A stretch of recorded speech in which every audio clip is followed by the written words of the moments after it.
दौरा करिए और हमारे शहीदाइयों को, मजलिस इत्तेहादुल मुस्लिमीन के सभी जिम्मेदारों को कहिए कि अब चुनाव का वक्त बहुत ही कम है। इस वक्त आपको बहुत जल्द फैसला लेने की घड़ी आपके सामने में है। आपको फैसला लेना पड़ेगा।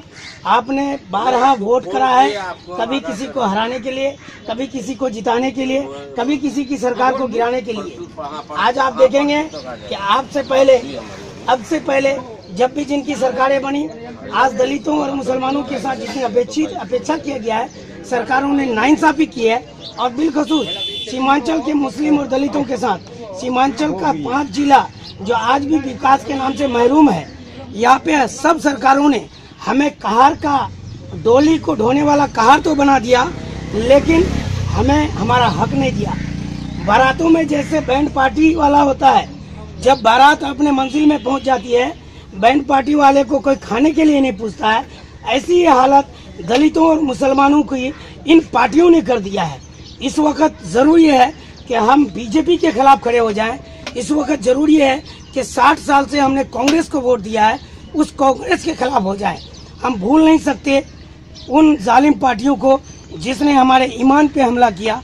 हम भूल नहीं सकते कि कांग्रेस ने 60 सालों में मेरे साथ जो नाइंसाफी की। आज ये कौम के बच्चे जिनके आबा व अजदाद ने लाल किले बनवाए, कुतुब मीनार बनवाए, ताजमहल बनवाए, इसी कांग्रेस की देन है कि उनके नस्लों को भीख मांगने के लिए उसी धरोहर के पीछे छोड़ दिया है। आपको तय करना होगा कि मजलिस इत्तेहादुल मुस्लिमीन को आप सपोर्ट करेंगे कि इन सेकुलर पार्टियों को। हम बीजेपी के खिलाफ हैं और बीजेपी को किशनगंज पार्लियामेंट्री क्षेत्र में हराने के लिए आपको जाना पड़ेगा 4-5 साल पीछे। आप देखेंगे कि अख्तरुल ईमान साहब ने जो कुर्बानी दी है 2014 में, अगर अख्तरुल ईमान साहब नहीं बैठते तो शायद किशनगंज में 1999 का जो शहनवाज हुसैन जीता था वो वाकया पेश आता।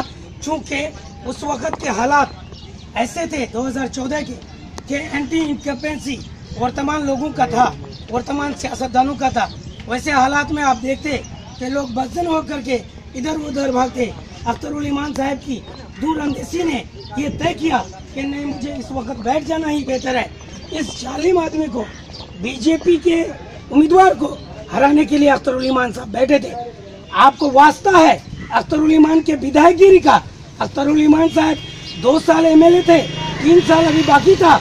आप देखेंगे आप में से कितने लोग वार्ड मेंबर हैं, सरपंच साहब हैं यहाँ पे।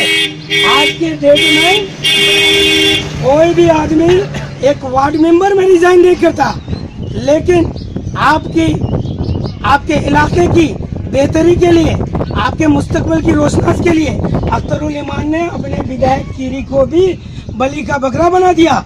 आपको इंसाफ करना होगा।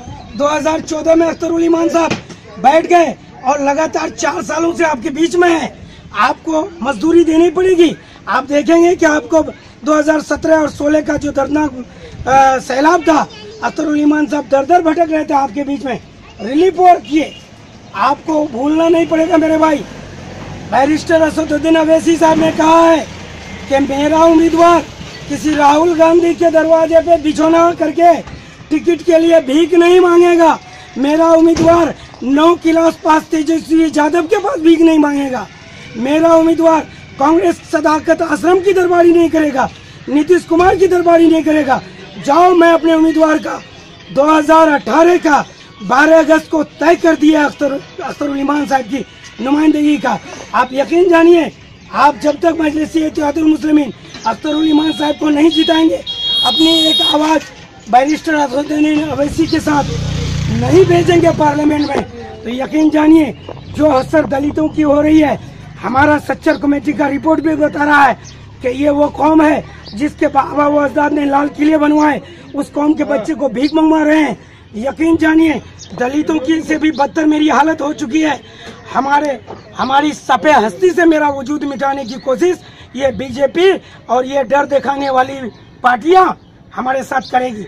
आइए उठिए और आहत करिए कि इस वक्त बहुत जरूरी है कि सीमांचल से और बिहार के 40 सीटों में 1 सीट, 40 में से 1 सीट यकीनी तौर पे अख्तरुल ईमान को जिता करके पार्लियामेंट में भेजिए, वरना अब कोई चारा नहीं है।